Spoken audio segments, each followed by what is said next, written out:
So with Biden pulling out of Afghanistan, now the question arises, is he going to do Iraq next? Is he going to do Syria next? You know, he's shown that he's willing to stand up to the military-industrial complex from time to time and say, no, I don't agree, and we're going to end this, and you're going to follow through. I'm the commander-in-chief. Well, unfortunately, we have some new evidence on this front as to what he plans to do. Take a look at this.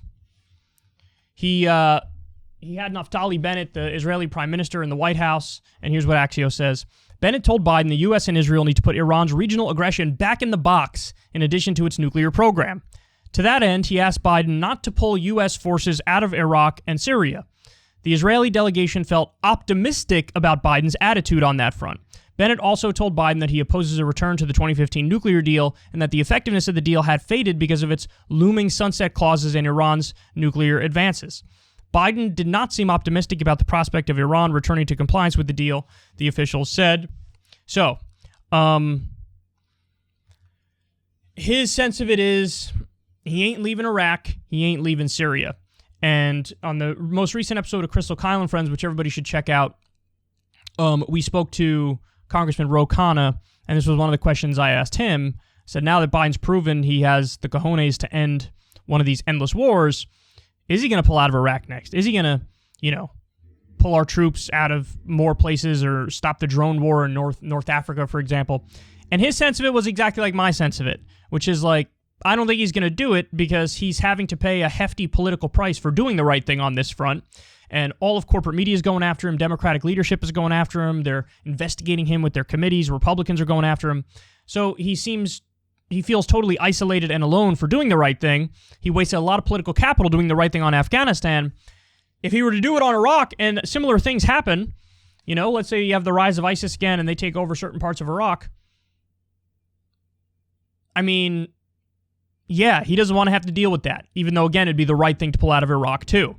And so now you get the sense in the meeting with Naftali Bennett that he's letting him know, like, all right, I'm not going to go anywhere in Syria. I'm not going to go anywhere in Iraq. We're going to stay there. We're going to stay there permanently.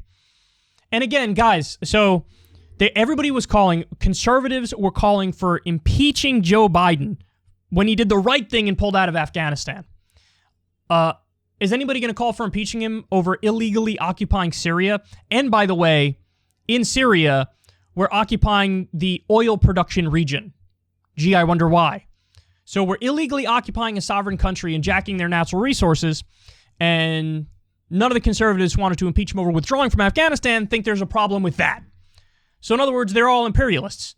Hey, we think it's our right to do whatever we want, wherever we want around the world and steal anybody's stuff. That's what we can do.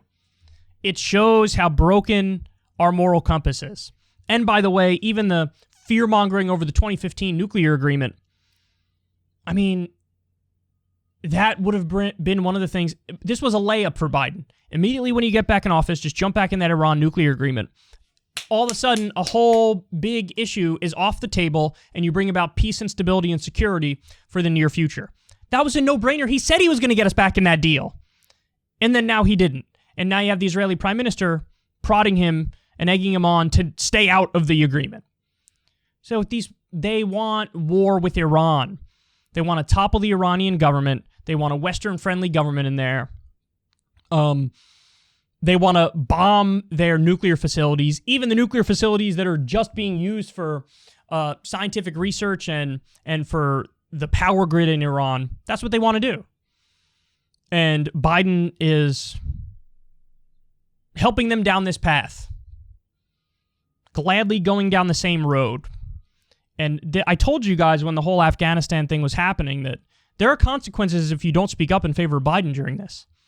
Because what you're doing is it's a massive disincentive for Biden or any other president in the future to do the right thing, because that's an instance of him doing the right thing and getting holy hell rained down on him. By the way, that was the worst the media has ever treated Biden when he did the right thing in Afghanistan. What was the best the media ever treated Trump? When he bombed Syria. So maybe, just maybe, the media has a massive hawkish bias and a neoconservative bias and an imperialist bias. And that probably is because their sources are in the Pentagon and the intelligence agencies, and they repeat what they say, just like stenographers. So they all want endless war, so now the media all wants endless war. It's really disgusting, and it's really grotesque, and it's really corrupt. And unfortunately, my prediction on Iraq and Syria, we're going to stay there. We're going to stay there. And we shouldn't. We should pull out immediately, but we're going to end up staying there.